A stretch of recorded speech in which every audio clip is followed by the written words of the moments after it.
اللہ اللہ اللہ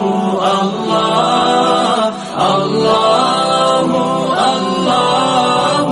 اللہ۔ تو آج باقاعدہ ہم گفتگو کا قربانی کے حوالے سے آغاز کر رہے ہیں۔ سب سے پہلے قربانی کے مسائل کی طرف بڑھیں، ہم یہ جان لیں کہ قربانی کی ابتدا کیسے ہوئی، قربانی کی ابتدا کیسے ہوئی، یعنی کس سلسلے میں قربانی اس امت پر واجب کی گئی۔ یقیناً آپ سب کے علم میں ہے، پہلے بھی سن چکے ہیں، مختصراً دوبارہ سے یاد کو تازہ کر لیتے ہیں اور اللہ کے پیاروں کا ذکر بھی ہو جائے گا تو انشاءاللہ تبارک و تعالی ہمیں اس کی برکتیں نصیب ہوں گی۔ تو آغاز کرتے ہیں۔ قربانی دراصل حضرت ابراہیم علیہ الصلاۃ کی سنت ہے۔ واقعہ کچھ یوں ہے کہ حضرت ابراہیم علیہ السلام جو حضرت اسماعیل علیہ السلام کے والد ہیں، اللہ تبارک و تعالی کے نبی ہیں، اللہ رب العزت نے حضرت ابراہیم علیہ السلام کو آزمائش سے گزارنا چاہا، تو رب تعالی نے حضرت ابراہیم علیہ السلام کو خواب میں دکھوایا کہ وہ اپنے بیٹے حضرت اسماعیل علیہ السلام کو ذبح کر رہے ہیں۔ ایک روز جب حضرت ابراہیم کو یہ خواب آیا تو آپ نے درگزر فرمایا۔ جب دوبارہ یہ خواب آیا، پھر تیسری مرتبہ پھر خواب آیا، تو جب بار بار ایک ہی طرح کا خواب آپ کے سامنے ظاہر ہوا تو آپ سمجھ گئے کہ اللہ تبارک و تعالی کی یہی مرضی ہے۔ تو آپ نے اس خواب کا ذکر حضرت اسماعیل علیہ السلام سے فرمایا۔ یہاں یہ بات بھی ذہن نشی رہے کہ حضرت اسماعیل علیہ السلام حضرت ابراہیم علیہ السلام کی بہت عزیز اولاد تھے، کیونکہ حضرت ابراہیم علیہ السلام کو بہت عرصے کے بعد حضرت اسماعیل علیہ السلام کی نعمت سے نوازا گیا، اور بہت عرصہ دراز کے بعد آپ کو حضرت اسماعیل علیہ السلام کی خوشی نصیب ہوئی، لہٰذا آپ کو ان سے بڑی محبت تھی۔ تو اب اس سلسلے میں جب یہ واقعہ پیش آیا، یعنی خواب آپ کو دکھایا گیا، تو ظاہر ہے ایک تو اپنی اولاد ہو، پھر اتنی عزیز اولاد ہو، اسے ذبح کرنا کسی کے بھی عام فطرت کا تقاضا نہیں ہے۔ فطرتاً کوئی بھی والد اپنی اولاد کو ذبح نہیں کر سکتا۔ چھوٹی سی تکلیف بھی ہو تو اسے تکلیف ہوتی ہے، لیکن یہاں تو معاملہ ذبح کرنے کا تھا، لیکن حکم اللہ تبارک و تعالی کا تھا، تو حضرت ابراہیم علیہ السلام نے یہ واقعہ، یہ خواب حضرت اسماعیل علیہ السلام کو بیان فرمایا۔ حضرت اسماعیل علیہ السلام ظاہر ہے آپ بھی اللہ کے نبی اور فرما بردار بیٹے اور اللہ کے حقیقی بندے تھے، تو آپ نے اللہ تبارک و تعالی کے حکم پر سرخم تسلیم فرمایا اور حضرت ابراہیم علیہ السلام کو عرض کی کہ بابا جان، جیسا کہ اللہ تبارک و تعالی نے آپ کو حکم ارشاد فرمایا ہے، آپ اس کے مطابق عمل کیجیے۔ تو کیا شان ہے اللہ کے پیاروں کی کہ نہ والد اس کام سے پیچھے ہٹے، نہ بیٹے نے اللہ کے حکم کی مخالفت کرنے کی کوشش کی۔ تو یہ ہے اللہ تبارک و تعالی کی حقیقی رضا کہ ہم ایک جملہ عام طور پر بڑا زبان پر جاری رکھتے ہیں، الحمدللہ، اللہ تیرا لاکھ لاکھ شکر، الحمدللہ علی کل حال، ہر حال میں ہم اللہ کا شکر ادا کرتے ہیں، لیکن جب ہم پر ذرا سی پریشانی، کوئی تکلیف آ جائے تو پھر ہم بڑے ناشکری والے الفاظ ادا کرتے ہیں۔ تو اگر بندگی کا اصل سلیقہ طریقہ سیکھنا اور جاننا اور دیکھنا ہو تو ہمیں اللہ تبارک و تعالی کے ان مقربین بندوں کی طرف توجہ کرنی چاہیے، ان کے واقعات اور معاملات کی طرف توجہ کرنی چاہیے کہ انہوں نے کس کس طرح بڑی بڑی قربانیاں دے کر اللہ تبارک و تعالی کی بندگی کی اور اللہ تبارک و تعالی کی طرف سے لیے گئے امتحان اور لائی گئی آزمائش پر پورے اترے۔ بارہا حضرت اسماعیل علیہ السلام نے بھی اللہ کے حکم پر اپنا سر تسلیم کیا، تو پھر دونوں والد اور بیٹے یعنی حضرت ابراہیم و اسماعیل علیہ الصلاۃ والتسلیم اللہ تبارک و تعالیٰ کے حکم کے مطابق اس فریضے کو عمل کرنے کے لیے روانہ ہوئے۔ تو معاملہ کچھ یوں ہوا کہ جب حضرت ابراہیم علیہ السلام نے حضرت اسماعیل علیہ السلام کو سامنے لٹایا اور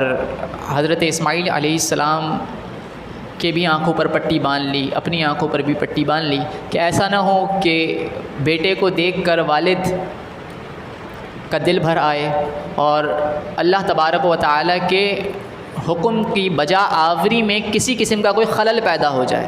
یعنی یہ نہیں کہا، یہ خوف نہیں تھا کہ پیچھے ہٹ جائیں، بلکہ ایسا نہ ہو کہ نیت میں کچھ جو ہے وہ اخلاص میں کمی آ جائے، تو وہ نیتوں کی بھی اس طرح حفاظت کرتے، تو اپنی آنکھوں پر بھی آپ نے پٹی باندھ لی۔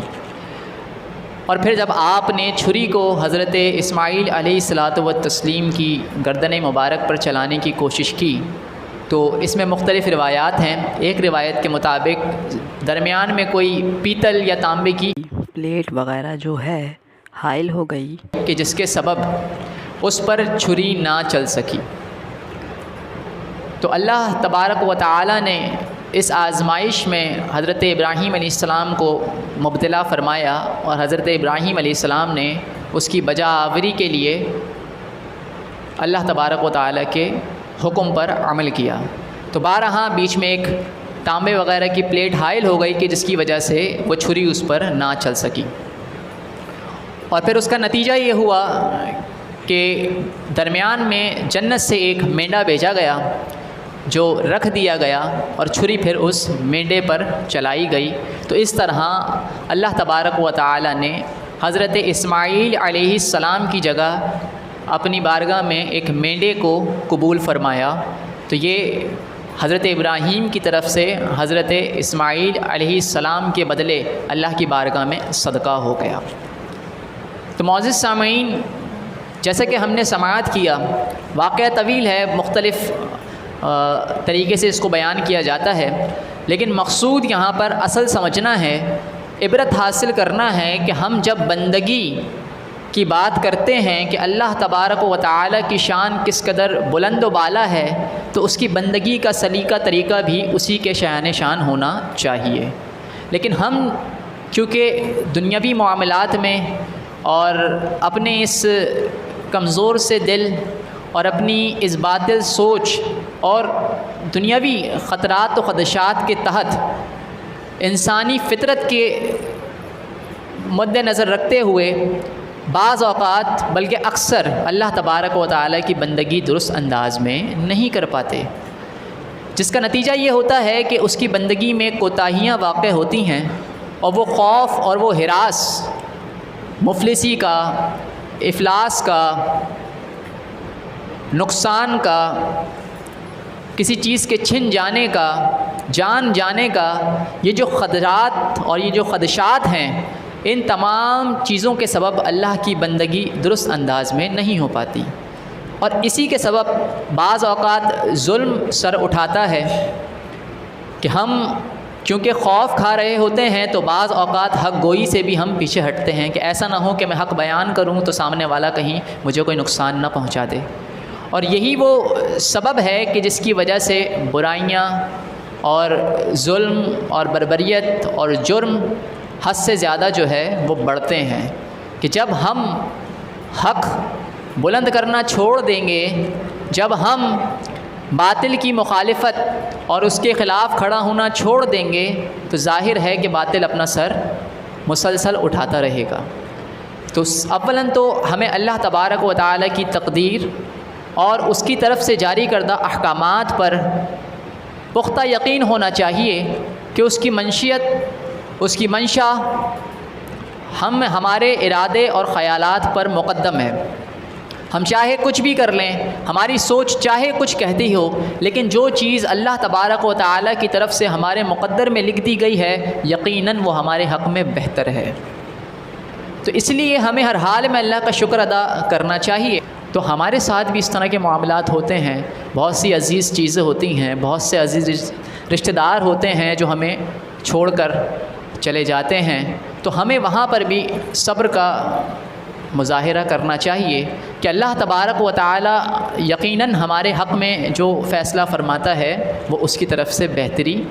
ہی کا فیصلہ ہوتا ہے۔ ہم اپنے اعتبار سے چاہے کچھ سوچیں۔ ایک واقعہ بڑا مشہور ہے کہ ایک شخص تھا، وہ بڑا متمنی تھا اس بات کا کہ مجھے گاڑی حاصل ہو جائے، مجھے گاڑی حاصل ہو جائے۔ یہ حکایت لکھی ہے، سچ ہے کہ بعض اوقات حکایتیں ویسے بھی فرضی ہوتی ہیں، لیکن اس میں جو عبرت اور جو اس میں سبق ہوتا ہے وہ سچ ہوتا ہے۔ تو اس کی بڑی خواہش تھی کہ مجھے گاڑی مل جائے، مجھے گاڑی مل جائے۔ وہ اللہ کی بارگاہ میں دعا کرتا رہتا لیکن اسے گاڑی نصیب نہیں ہوتی۔ لیکن جب وہ مسلسل دعا کرتا رہا تو پھر اللہ نے اس کی دعا کو قبول فرمایا اور اسے گاڑی عطا فرما دی۔ تو جس روز وہ اپنی گاڑی لے کر نکلا تو پہلی دفعہ جب اس نے ڈرائیو کیا تو بس وہ روڈ پہ پہنچتا ہے اور پھر اس کا ایکسیڈنٹ ہوتا ہے اور وہ فوراً ہی جو ہے وہ انتقال کر جاتا ہے۔ تو اس واقعے سے اگر آپ غور کریں تو دیکھیں اللہ تبارک و تعالی ایک چیز ہمیں عطا نہیں فرما رہا ہوتا تو اس میں یقیناً ہماری ہی بہتری ہے۔ اگرچہ پہلے گاڑی نہیں تھی لیکن جان تو تھی، لیکن گاڑی جو ملنا نصیب ایسا ہوا کہ گاڑی کی وجہ سے نہ گاڑی رہی اور نہ جان رہی۔ تو ہمیں اللہ تبارک و تعالی کی رضا پر راضی رہنا چاہیے کہ اللہ تبارک و تعالی نے جو کچھ ہمیں عطا فرمایا وہ بہتر ہے،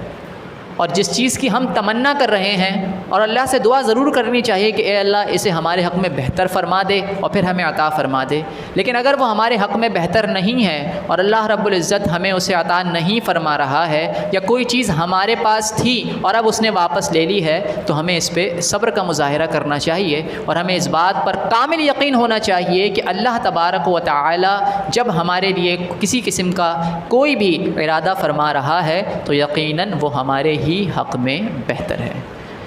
تو حضرت ابراہیم علیہ الصلوۃ والتسلیم نے تو اپنے ہاتھوں سے اپنے بیٹے کے گردن پر چھری چلانا چاہی، وجہ صرف اللہ تبارک و تعالیٰ کا حکم ہے۔ تو ہمیں چاہیے کہ ہم اچھے انداز میں اپنے اسلاف پر، ان کی زندگیوں پر توجہ کرتے ہوئے غور کریں کہ وہ کس طرح اللہ تبارک و تعالیٰ کی آزمائش سے گزرتے ہیں اور ان سے کس قدر سخت امتحانات لیے جاتے ہیں، اور پھر وہ ان امتحانات میں پورے اترتے ہیں تو اللہ تبارک و تعالیٰ کی طرف سے انہیں اعزاز بھی حاصل ہوتا ہے، اکرام بھی حاصل ہوتا ہے۔ نبی دو عالم صلی اللہ تعالیٰ علیہ وسلم نے فرمایا کہ مومن کا معاملہ بڑا عجیب ہے کہ جب اللہ تبارک و تعالیٰ اسے کوئی نعمت عطا کرتا ہے تو وہ اس پہ شکر ادا کرتا ہے اور اللہ اس پر اس کو اجر عطا فرماتا ہے، اور جب اللہ تبارک و تعالیٰ اس کی طرف کوئی آزمائش، کوئی پریشانی بھیجتا ہے تو پھر وہ اس پر صبر کرتا ہے اور اللہ اس کے بدلے بھی اسے گناہوں کو معاف فرماتا ہے۔ تو مومن تو دونوں اعتبار سے عیش میں ہے کہ جب اس کو کوئی نعمت ملے وہ بھی اس کے لیے باعث اجر ہے، اور جب اسے کوئی زحمت ملے تو وہ بھی اس کے لیے باعث اجر ہے۔ تو اللہ تبارک و تعالیٰ نے اپنے بندوں سے بے انتہا محبت فرمائی ہے، فرماتا ہے کہ ذکر کیا جاتا ہے، یہ ویسے تو تشبیہ ہو نہیں سکتی کہ وہ خالق ہے اور مخلوق سے اس کا کیا مقابل، لیکن صرف سمجھانے کے لیے کہ ماں کی ممتا ہر ایک شخص نے دیکھی ہے، تو صرف لوگوں کو ایک اپنے ذہنی سوچ و صلاحیت دینے کے لیے اور ایک فرق سمجھانے کے لیے کہ اللہ تبارک و تعالیٰ 70 ماؤں سے بھی زیادہ لوگوں سے محبت فرماتا ہے۔ تو جب کوئی ماں یہ نہیں چاہتی کہ اس کے بیٹے کو کوئی نقصان پہنچے تو پھر رب کیسے چاہ سکتا ہے کہ اس کے بندوں کو کوئی نقصان پہنچے؟ تو یقیناً جب اس کی طرف سے کوئی آزمائش ہم پر آ رہی ہے تو وہ ہمارے حق میں ہی بہتر ہے۔ تو اگر ہم اس بات پر اپنے دل و دماغ کو راضی کر لیں اور اپنے آپ کو اس پر جما لیں کہ اللہ تبارک و تعالیٰ کی طرف سے جو فیصلہ ہمارے حق میں ہوا ہے وہی بہتر ہے۔ ساری دنیا کی سوچ، میری سوچ، یہ دنیا کے ظاہری حالات، واقعات، معاملات اپنی جگہ پر، لیکن اللہ تبارک و تعالیٰ کی طرف سے جو فیصلہ ہو گیا ہے وہی اٹل ہے اور وہی ہونا ہے اور وہی بہتر ہے۔ تو انشاءاللہ تبارک و تعالیٰ بڑی بڑی پریشانیوں سے ہم ایسے گزر جائیں گے جیسے کوئی پریشانی ہے ہی نہیں۔ اللہ